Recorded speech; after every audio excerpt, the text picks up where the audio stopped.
ধুর, একদম ফালতু এই শব্দটার বহু প্রচলন রয়েছে, প্রায় শোনা যায়।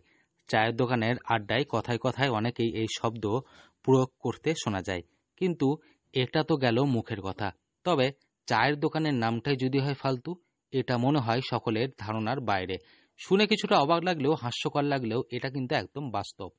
সেখানে আবার লেখা রয়েছে, আসুন চা খান। এবার নিশ্চয় আপনার মনে প্রশ্ন জাগতে শুরু করেছে, এই উদ্ভট এবং নামের এই দোকানটি কোথায় রয়েছে? এই আজব নামের চায়ের দোকানটি রয়েছে বীরভূমের তারাপীঠ থেকে মাত্র কয়েক কিলোমিটার দূরে বিচ্চন্দপুরে। আজব নামের এই চায়ের দোকানের মালিক হলেন বিপত্তারণ সাহা। মধ্যবয়স্ক এই ব্যক্তি ৯ বছর ধরে চায়ের দোকান খুলে চা বিক্রি করে চলেছেন। জানা যায় তিনি এলাকায় প্রথম মাটির হাঁড়িতে চা বানানোর কাজ শুরু করেন। পরে তা দেখে অন্যান্যরা এই পদ্ধতিতে চা বানানোর চেষ্টা। এই দোকানটার নাম হচ্ছে ফালতু চায়ের দোকান। হঠাৎ এরকম নাম, আমি প্রথম এই দোকানটা উদ্বোধন করার সময় মাটির মালসায় চাটা বানাই, এই দেখে সবাই মাটির মালসায় চা বানায়, তার জন্য এই দোকানটার নাম দিলাম ফালতু চায়ের দোকান। মালসা দেখে চা খাবেন না, ফালতু পোস্টার দেখে চা খাবেন।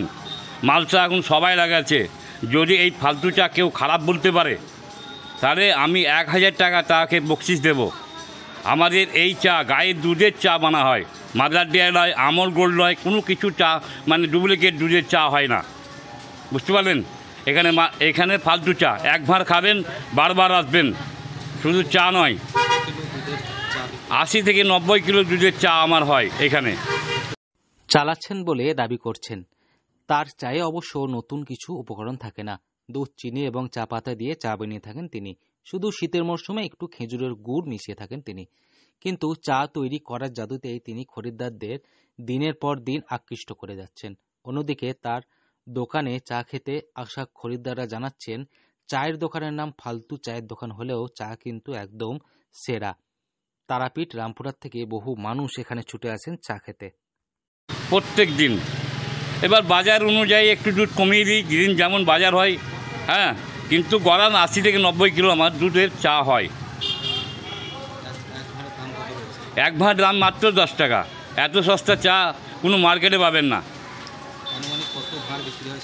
মোটামুটি ধরুন ৬০০ ভাঁড় বিক্রি করি আমি পার ডে।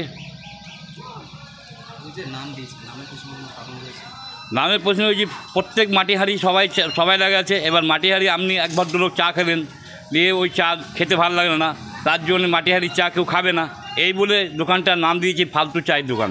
একবার আসেন, খান, তারপরে বুঝতে পারবেন এ চা কী। দোকান চলে রমরমিয়ে। দোকানের এমন আজব নাম দেখেও অনেকে চায়ের দোকানের প্রতি আকৃষ্ট হন এবং চা খেয়ে যান। বীরভূমের বিচ্চন্দপুর এখন তীর্থক্ষেত্র হিসাবে পর্যটন মানচিত্রে এক অন্যতম জায়গা করে নিচ্ছে। তারাপীঠ ভ্রমণে এলে পর্যটকেরা অন্তত একবার হলেও এখানে আসেন, আর এখানে এসে চা খেয়ে থাকেন এই ফালতু চায়ের দোকানে। বীরভূম থেকে শফিক রায় রিপোর্ট, লোকাল 18 বাংলা।